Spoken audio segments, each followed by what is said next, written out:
Hello students, today our lecture number is 3 and today we will discuss Fortran constant and variable.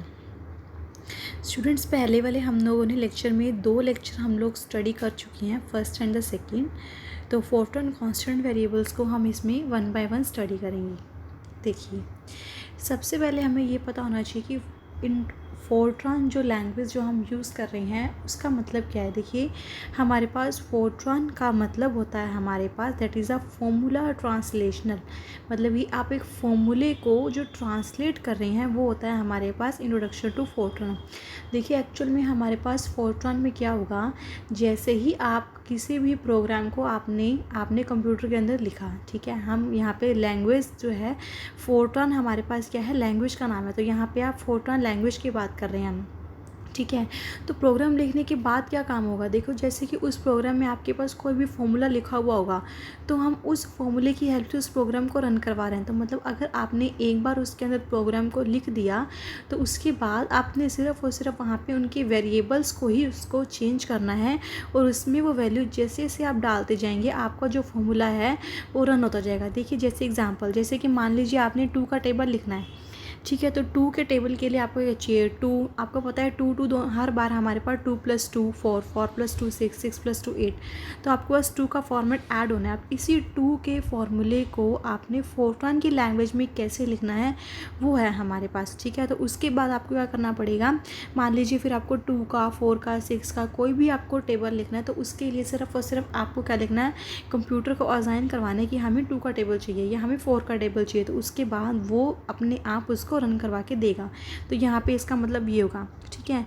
तो next देखिए, हमारे पास हम यहाँ पे स्टूडेंट्स इस लेक्चर को ध्यान से समझना, बहुत ही बेसिक लेक्चर है, क्योंकि इससे बेसिक हम इसलिए भी कहेंगे क्योंकि देखिए फोर्ट्रॉन लैंग्वेज में हमने सिंबल्स यूज़ करने हैं, सब कुछ इसके अंदर हमारे पास यूज़ होने वाला है, ठीक है। देखिए, फोर्ट्रॉन में आपके पास जो अल्फ़ाबेट्स यूज़ होते हैं वो हमारे पास कैपिटल यूज़ होते हैं, that is a capital A B C और द Z। और जो भी डिजिट्स आपके पास यूज़ होंगे वो यूज़ होंगे हमारे पास 0 1 2 अप टू 9।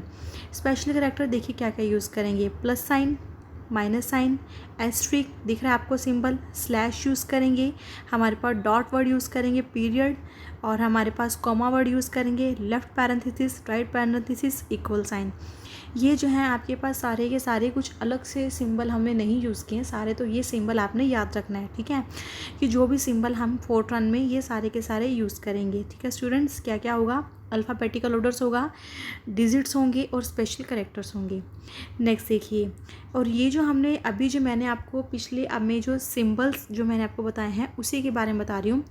ये कह रहा है कि all the statement used in writing a Fortran program make use of this characters, the decimal digits and alphabet are called alpha numeric characters. ये उसी के बारे में ही कह रहा है हमें, ठीक है।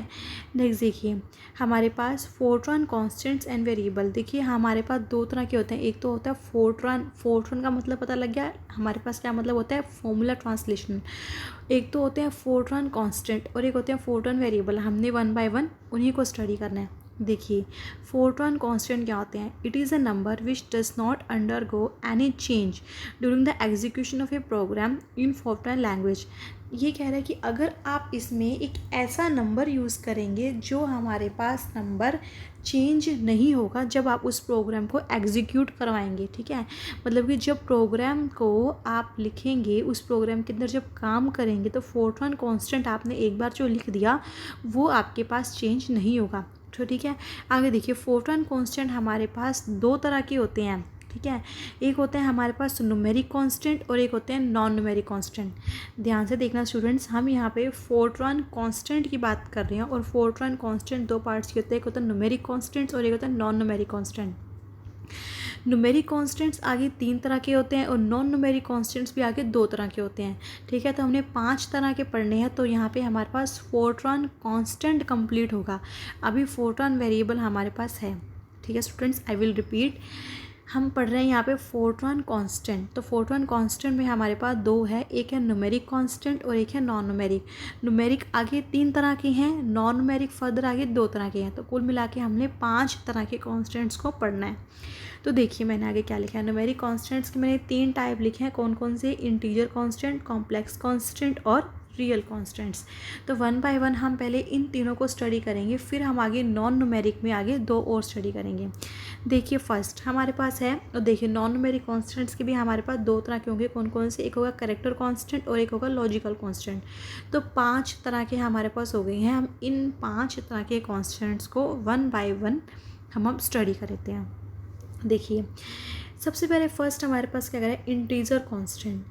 क्या कह रहा है फर्स्ट पॉइंट पे, this are whole number and do contain any fractional part. ठीक है, ये हमारे पास क्या होगा, एक होल नंबर होता है। ठीक है, और इसमें आप कोई फ्रैक्शनल पार्ट अगर होगा तो वो भी आप यूज़ कर सकते हैं। ध्यान से समझना क्या मैंने कही एक line, these are whole number and contain any fractional part, और फ्रैक्शनल पार्ट को ये कंटेन करेंगे। देखो इसको लिखने के हमारे पास कुछ रूल्स होते हैं। फर्स्ट पे देखिए क्या कह रहा है, it must have at least 1 digit, कम से कम 1 डिजिट तो होना ही चाहिए। It must be written without any decimal part, कोई भी डेसिमल पार्ट का आप इसमें यूज़ नहीं करेंगे। ध्यान रखना फ्रैक्शनल पार्ट आ सकता है पर डेसिमल पार्ट हमारे पास इसके अंदर नहीं आ सकता है। पॉजिटिव और नेगेटिव साइन हमारे पास लिखा होना चाहिए कि ये पॉजिटिव नंबर है, ये नेगेटिव नंबर है। अगर उसके आगे आपने कोई भी साइन यूज़ नहीं करेंगे तो हम उसको मान के चलेंगे कि ये हमारे पास नंबर पॉजिटिव है। ठीक है, जैसे कि आप मैथमेटिक्स में भी मान के चलते हैं। नेक्स्ट देखिए फिर है रियल कांस्टेंट। रियल कांस्टेंट को हम लोग एक फ्लोटिंग पॉइंट कांस्टेंट भी कहते हैं, और इसमें हमारे पास डेसिमल पॉइंट कंटेन होता है। इंटीजर में हमारे पास डेसिमल पार्ट कंटेन नहीं होगा, और रियल हमारे पास सिर्फ क्या डिफ़र करते हैं इंटीजर से, कि इसमें हमारे पास डेसिमल पॉइंट भी होगा। ठीक है, तो इसके लिखने के रूल मेरे पास देखिए क्या है, मैंने इसका सिर्फ एक ही लिखा है कि it must contain a decimal point, other rules are same as integer constant. जैसे कि हमने इंटीजर कांस्टेंट में जो भी रूल्स हम लोगों ने पढ़े हैं, जो वो रूल हैं एज इट इज़ हमारे पास वही रूल होंगे। सिर्फ एक क्या फ़र्क होगा कि इंटीजर में डेसिमल पॉइंट नहीं आएगा और रियल में हमारे पास डेसिमल पॉइंट आएगा। नेक्स्ट देखिए एक्सपोनेंट फॉर्म। देखिए इसको ध्यान से समझना स्टूडेंट्स। देखिए एक्सपोनेंट फॉर्म में हमारे पास इसमें ना एक 2 तरह के पार्ट्स होती हैं। एक होता है हमारे पास मेंटीसा पार्ट और एक होता है हमारे पास एक्सपोनेंट पार्ट। मेंटीसा पार्ट क्या होता है और एक्सपोनेंट पार्ट क्या होता है? देखो जैसे मान लीजिए मेरे पास एक नंबर है 25,000, इसको हम ये लिख सकते हैं 0.25 इंटू 10 की पावर 5। ठीक है, एक ही मतलब है। देखो 0.25 डिवाइड में हमारे पास 100 है और 10 की पावर 5, तो कैंसिल करेंगे 10 की पावर 3 आ जाएगा। तो मतलब 25,000 को हम लोग लिख सकते हैं 0.25 इंटू 10 की पावर 5। मेंटीसा पार्ट इसमें है 0.25 और एक्सपोनेंट पार्ट है इसमें जो हमारे पास 10 की जो पावर होगी। तो यहाँ पे 10 की पावर क्या है मेरे पास 5, तो यहाँ पे हमारे पास एक्सपोनेंट पार्ट कितना हुआ 5। ठीक है, अब ध्यान से देखिए मेंटीसा पार्ट की ना हमारे पास एक कंडीशन होती है कि ये हमारे पास 0.1 से लेके 1.0 के बीच में ही इसकी वैल्यू हमारे पास होनी चाहिए। तो इसीलिए हमने इसको 0.25 की फॉर्म में लिखा। ठीक है, और इंटू में कर दिया हमने 10 पावर 5, मतलब आपने इसको 0.1 से 1.0 की फॉर्म में लिख सकते हैं। फिर जो भी पार्ट आएगा उसको बोल देंगे मेंटीसा पार्ट, और हमारे पास 10 की पावर में जो पावर जाएगी उसको हम लोग बोल देंगे एक्सपोनेंट पार्ट। तो देखिए वही सब कुछ मैंने लिखा है। देखिए एक बार रीड कर देती हूँ क्या लिखा है मैंने। A real constant when expressed in exponent form consist of A mantissa part and N exponent part. 25,000 को लिख लिया 0.25 इंटू 10 की power 5। The Mentisa part lies in between 0.1 and 1.0 and exponent is the power of the 10। तो Mentisa हो गया 0.25 और exponent हो जाएगा हमारे पास 5। नेक्स्ट देखिए फिर है हमारे पास कॉम्प्लेक्स कांस्टेंट। अब हमारे पास देखिए जो हमारे पास देखिए क्या होता है, कॉम्प्लेक्स नंबर को आपको पता है रिप्रेजेंट कर सकते हैं हम लोग z इज़ इक्वल टू में x प्लस में आइटा y। यहाँ पे हमारे पास क्या हुआ, x हमारे पास क्या है एक रियल नंबर है और y हमारे पास क्या है एक इमेजनरी पार्ट है। देखो मेन इसमें आपको कॉम्प्लेक्स नंबर तो आपको पता है कि हम इस फॉर्म में लिखते हैं। मेन फोर्ट्रॉन में इसको कैसे लिखते हैं वो समझने वाली बात है। देखिए फोर्ट्रॉन में हम लोग इसको कैसे लिखते हैं, फोर्ट्रॉन में एक तो हम इसको एक पेयर की फॉर्म में लिखेंगे। पेयर की फॉर्म में लिखें, दोनों साइड से ब्रैकेट को क्लोज करेंगे। और इसको लिखने का तरीका देखिए, जैसे मान लीजिए आपके पास एग्जाम्पल देखिए मैंने क्या लिखा हुआ है, 7 प्लस में 2 आइटा, एग्जाम्पल लिख रहा है 7.2 आइटा को आप कैसे लिखेंगे इसकी फॉर्म में, फोर्ट्रॉन की लैंग्वेज में इसको लिखेंगे 0.7 कैपिटल E1 0.2 कैपिटल E1। अब देखिए ध्यान से ये क्या चीज़ है, 0.7 E1 यहाँ पे हमारे पास क्या है, मैंने कहा था एक्सपोनेंट, अभी जो हमने पढ़ा था एक्सपोनेंट की पावर 1, तो मतलब इसको लिखा है हमने 0.7 इंटू 10 की पावर 1, तो इसका मतलब क्या हुआ 0.7 इंटू 10 की पावर 1, इसका मतलब 7 ही हुआ। ठीक है स्टूडेंट्स, 0.7 इंटू 10 की पावर 1, इसका मतलब क्या हुआ हमारे पास, मतलब तो 7 ही हुआ। लेकिन इसको हम लोग फोर्ट्रॉन में कैसे लिखेंगे, कहीं पर भी अगर आपको कॉम्प्लेक्स नंबर का कोई भी अगर आपको यूज़ करना है किसी भी प्रोग्राम में, अगर आपके पास मान लो कोई कॉम्प्लेक्स नंबर उसमें लिखना है आपको, ठीक है, या कॉम्प्लेक्स नंबर का ही आपको कुछ आगे आपको जो उसका यूज़ करते हुए कोई एक फोर्ट्रॉन का प्रोग्राम लिखना है, तो कैसे लिखेंगे, 7 को लिखेंगे 0.7 E1, उसी तरह से सेम 2 को लिखेंगे 0.2 कैपिटल E1, मतलब कि इसका मतलब हो गया 0.2 इंटू में 10 की पावर 1, तो इसका मतलब क्या होता है 2 ही होता है। ठीक है, तो नॉर्मली आप इसको अगर ऐसे लिख देते हैं, मान लीजिए ब्रैकेट क्लोज करके 7 और 2, तो ये हमारे पास एक इनवैलिड एक्सप्रेशन होता।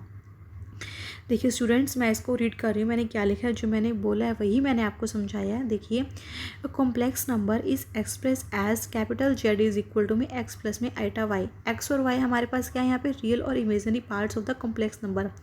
अ complex number is represented by an ordered pair of real constant, यही मैंने कहा है, एक ऑर्डर्ड पेयर की फॉर्म में लिखेंगे, और रियल कांस्टेंट, ठीक है, ध्यान से समझना स्टूडेंट, रियल कांस्टेंट, जहाँ पे हमारे पास रियल कांस्टेंट वर्ड आ गया, तो रियल कांस्टेंट में हमारे पास क्या होता है, डेसिमल पार्ट कंटेन कर सकते हैं। तो 0.7 हमारे पास क्या है, देखियो मैंने इसको लिखा है डेसिमल पार्ट की फॉर्म में। ठीक है, अब हर एक वर्ड का यहाँ पे अपना एक मीनिंग है।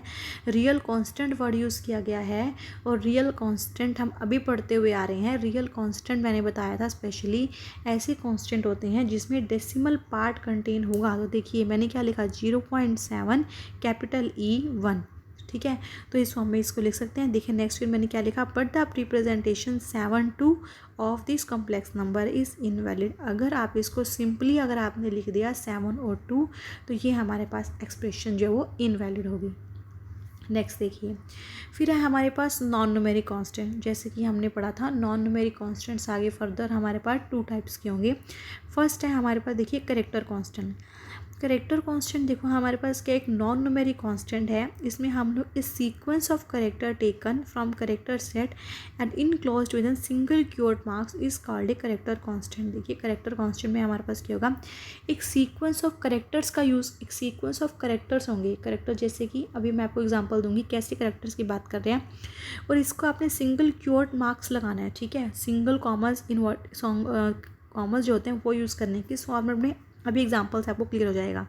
फिर लिख रहा है कि it should be noted that a pair of quotes is taken as a single character. A pair of quotes की बात करेंगे ना, तो उसको अपने as a single character use करना है। ये नहीं कि आप दो मतलब जैसे कि एक अगर आपने कोई वर्ड लिखा उसकी एंट्री में लगाया, और एक आपने वर्ड लिखा उसको क्लोज करने के लिए लगाया, तो वो दो नहीं माने जाएंगे, वो एक माना जाएगा। देखिए बेटर आपको यहाँ से देखिए क्लियर हो जाएगा।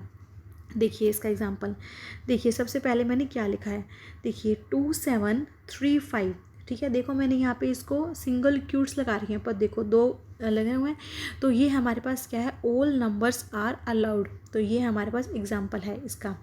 फिर लिखा हुआ देखो आई एम ओके। अब देखो अगर ये कह रहा है when we want to use apostrophes inside of quotes we must use two apostrophe. ठीक है, देखिए मैंने आई से पहले मैंने कैपिटल आई से स्टार्ट किया, तो एंट्री के लिए एक लगा दिया और के पे ख़त्म कर दिया। अगर आपने डबल, अगर आप इसको क्या करें, इनसाइड आपने अपोस्ट्रॉफी यूज़ करना है, तो आप लोगों ने क्या करना है, इसको 2 अपोस्ट्रॉफी आप इसको यूज़ करोगे, ये इसका रूल है। ठीक है स्टूडेंट्स, ध्यान रखना है इसको, इसका रूल है हमारे पास। कुछ फिर देखिए इनवैलिड भी एग्जांपल दे रहा है। देखो जैसे मैंने लिखा राम, राम के आगे मैंने क्या किया, डबल क्यूट्स हमने यूज़ किए हैं, ऐसा नहीं होगा, सिंगल क्यूट्स यूज़ करेंगे। अभी हमने कहा है, जैसे मैंने सिंपल लिख दिया Ram, it has new cute mark and therefore not allowed. अब इसमें हमने क्यूट्स मार्क ही नहीं यूज़ किए, तो ये भी अलाउड नहीं है। फिर देखो मैंने क्या लिखा, ही हार्ट शेप हिज मदर, जो इस टाइप का जो हार्ट शेप का जो सिंबल होता है या कोई भी एक्स्ट्रा सिंबल होगा वो हमारे पास अलाउड नहीं होगा। नेक्स्ट इसी में होते हैं हमारे पास, देखिए एक होता है लॉजिकल कांस्टेंट, ये भी हमारे पास नॉन न्यूमेरिक कांस्टेंट होते हैं। दो तरह के लॉजिकल कांस्टेंट होते हैं हमारे पास, एक होता है ट्रू और एक होता है फॉल्स। देखिए अगर आप कोई रिलेशनशिप अगर आप सेटिस्फाई करवाना चाहते हैं, अगर वो ट्रू हो जाएगा तो ठीक है, अगर वो फॉल्स हो जाएगा तो उसके बारे में बताएगा। देखिए क्या कह रहा है, that the relationship is not satisfied. For example देखो इसको लिखते कैसे हैं, कैपिटल ALTB, ठीक है, हमारे पास क्या है, मैंने लिख दिया कि A जो है वो हमारे पास है लेस देन है B से। अगर तो ये ट्रू है तो वो लिख देगा इसको ट्रू, अगर ये गलत हुआ तो वो उसको लिख देगा फॉल्स। मतलब सिंपल सा है लॉजिकल कांस्टेंट, ट्रू और फॉल्स हमारे पास दो तरह के यूज़ करेंगे। और फोर्ट्रान लैंग्वेज में कैसे लिखेंगे इसको, कुछ इस तरह से लिखने का तरीका होता है कि capital A dot less than dot B, ठीक है। तो इस तरह से हमारे पास कुछ लिखेंगे। तो यहाँ पर अब हमने क्या किया स्टूडेंट्स, हमारे पास एक टॉपिक कंप्लीट हो गया, that is a Fortran constant. तो फोर्ट्रान कांस्टेंट में हमने सारे टाइप्स पढ़ लिए। नेक्स्ट हम पढ़ेंगे अब फोर्ट्रान वेरिएबल्स। देखिए क्या होता है, a quantity which very during the execution of a program is called a variable. अब ये हमारे पास ध्यान से सीखना, कांस्टेंट मैंने कहा था पूरे फोर्ट्रान के अंदर हमारे पास वो जो था, हमारे पास क्या था, कांस्टेंट जो था ड्यूरिंग द एग्जीक्यूशन चेंज नहीं होगा। पर देखिए वेरिएबल हमारे पास कह रहे ड्यूरिंग द एग्जीक्यूशन हमारे पास चेंज होगा। अ क्वांटिटी विच वेरी। नेक्स्ट देखिए फिर मैंने क्या लिखा है, each variable is stored at a certain location in the memory, the variable is assigned a name and the variable name is name tag. ठीक है, हम कुछ इस तरह से असाइन करेंगे, जैसे मैंने क्योर्ड्स की फॉर्म में लिख दिया नेम टैग, कुछ इस तरह से उसको कुछ नेम देंगे हम फोर्ट्रान वेरिएबल जो होगा। और for the memory location as variable names are name tags of memory location where numbers are stored and numbers are of two types. देखिए सिंपल है, फोर्ट्रान वेरिएबल जो हमारे पास ड्यूरिंग द एग्जीक्यूशन चेंज होगा, first point. Second point हमारे पास क्या है, इसको असाइन कैसे करते हैं, जैसे कि एक नेम टैग, अभी आपको समझ आएगा कैसे किस तरह का नेम टैग की हम बात कर रहे हैं। ऐसे एक नेम टैग देखिए उसको लिख देंगे और उसके अंदर हमारे पास चाहे न्यूमेरिक है नॉन न्यूमेरिक है किसी भी तरह की वैल्यू वो उसके अंदर हमारे पास असाइन होती जाएगी। अभी समझ आएगा आपको आगे। देखिए दो तरह के होते हैं, एक होता है इंटीजर वेरिएबल और एक होता है हमारे पास रियल वेरिएबल। देखिए स्टूडेंट ध्यान से, इंटीजर वेरिएबल या कुछ rule, when a number is stored in a memory location with integer variable name it is called integer variable। अगर कोई नंबर हमारे पास integer variable name के से स्टोर होता है तो उसको बोलेंगे integer variable and it is an integer, it does not contain any fractional part following our rules। ठीक है, कोई भी फ्रैक्शनल पार्ट इसमें नहीं आएगा। इसके हम लोग कुछ रूल्स देखते हैं। सबसे पहले first, a Fortran integer variable is a combination of 1 to 6 character. ठीक है, आप इसमें 1 to 6 कैरेक्टर ही यूज़ कर सकते हैं। अगर आपने इसमें 7th कैरेक्टर यूज़ किया तो वो हमारे पास अलाउड नहीं होगा। ठीक है, अब ये तो पता लग गया 6 कैरेक्टर। देखिए स्टूडेंट्स कौन से कैरेक्टर की बात कर रही हूँ मैं, अल्फ़ाबेटिकल की बात कर रही हूँ।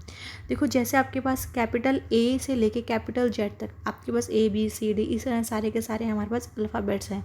तो इन अल्फ़ाबेट्स में ये बात कर रहा है कि हमारे पास कोई 6 कैरेक्टर ही यूज़ करेंगे, सिंगल वर्ड सिंगल कैरेक्टर। ठीक है, कोई 6 कैरेक्टर ही यूज़ करेंगे। ठीक है, जैसे कि मान लीजिए सपोज मैंने अपना नाम ही लिखा संध्या। ठीक है, तो मेरे नाम में कितने लेटर हैं, मेरे नाम के अंदर कितने कैरेक्टर हैं, तो मेरे नाम के अंदर 7 कैरेक्टर हैं। तो 7 कैरेक्टर हमारे पास जो वो इंटीजर वेरिएबल नेम नहीं हो सकता। क्यों? क्योंकि इंटीजर वेरिएबल कह रहा है कि उसमें उसकी जो लेंथ है वो 6 कैरेक्टर की ही होनी चाहिए, तो मेरा जो नाम है वो नहीं बन सकता। अब देखिए नेक्स्ट रूल क्या कह रहा है, ये the first character in the name must be one of the alphabet IJKLMN। मतलब ये कह रहा है कि आपको एक ऐसा करेक्टर यूज़ करना है जिसका पहला लेटर IJKLMN में से ही हो। 6 करेक्टर दिए हुए हैं। ठीक है, अगर इसके अलावा कोई भी हुआ तो वो अलाउड नहीं होगा। ठीक है, जैसे कि अगर मैं बात करूँ फर्स्ट, अगर मैं सेकंड लेटर की अगर मैं बात करूँ, ठीक है समझ आ गया। अब इसका एग्जांपल देंगे IJKLMN। The name must contain only alphabet and digit. आप इसमें अल्फ़ाबेट और डिजिट का ही यूज़ होगा, इसके अलावा और किसी चीज़ का यूज़ नहीं होगा। देखिए एग्जाम्पल, फर्स्ट मैंने एग्जाम्पल लिया कैपिटल I, अलाउड है। IJKLMN 6 करेक्टर है, कैपिटल I अलाउड है। सेकेंड एग्जाम्पल देखिए IK2, 3 वर्ड हैं, सेटिस्फाइड। डिजिट्स हैं, करेक्टर हैं, satisfied. First word capital I से स्टार्ट है, सेटिस्फाइड। नेक्स्ट देखिए third example MA5S, capital M IJKLMN, M से स्टार्ट है अलाउड, 4 करेक्टर हैं अलाउड, अल्फ़ाबेट है और डिजिट है अलाउड, ठीक है। नेक्स्ट देखिए कुछ इनवैलिड एग्जाम्पल भी देखते हैं। देखिए जैसे मैंने लिख दिया काउंट, ठीक है।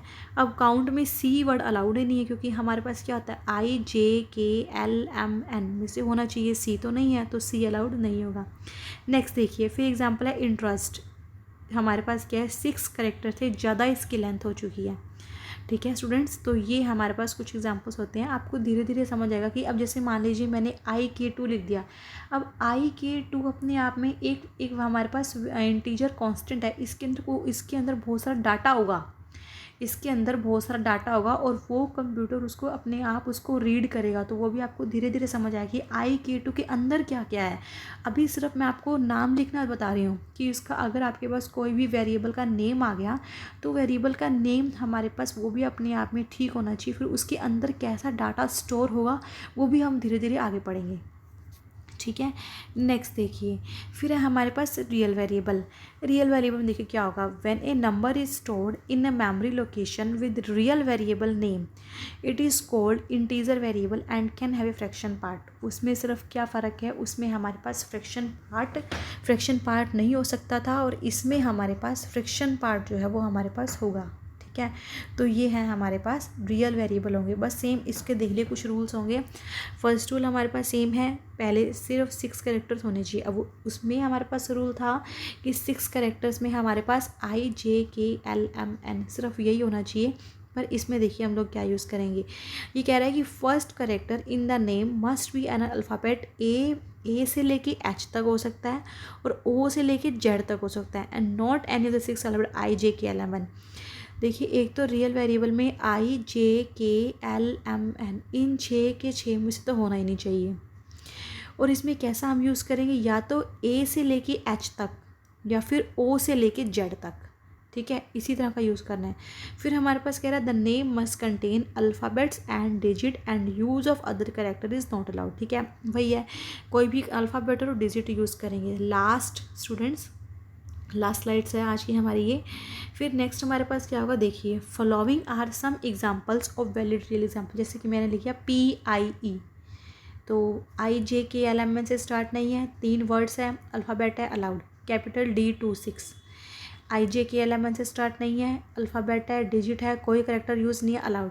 देखिए कुछ इनवैलिड एग्जांपल MAS, M हमारे पास फर्स्ट करेक्टर नहीं हो सकता कि IJKLMN, क्योंकि हमारे पास क्या होगा रियल वेरिएबल में ये हमारे पास अलाउड नहीं है। नेक्स्ट है set, use of dot not allowed, मैंने डॉट लगा दिया, ये मेरे पास क्या हुआ एक स्पेशल करेक्टर हो गया डॉट, तो नॉट अलाउड है। फिर मैंने लिखा 1SKT, 1 not allowed as first character. First character में हमारे पास आप डिजिट यूज़ नहीं कर सकते हैं, फर्स्ट करेक्टर में आपके पास अल्फ़ाबेटिकल ही कुछ होना चाहिए, और वो रूल मैंने आपको बता दिया कि इसके अकॉर्डिंग हमारे पास वेरिएबल में आएगा, ठीक है स्टूडेंट्स। तो यहाँ पे आज हमारे पास टॉपिक हमारे पास फोर्ट्रान कांस्टेंट एंड वेरिएबल, ये हमारे पास टॉपिक 1 कंप्लीट होता है। तो नेक्स्ट हम लेक्चर 4 में कुछ अदर टॉपिक्स हम लोग पढ़ेंगे फोर्ट्रान के। तो आज हमने ये टॉपिक कंप्लीट कर दिया, आप इसे और अच्छे से पढ़िए। Okay students, thank you.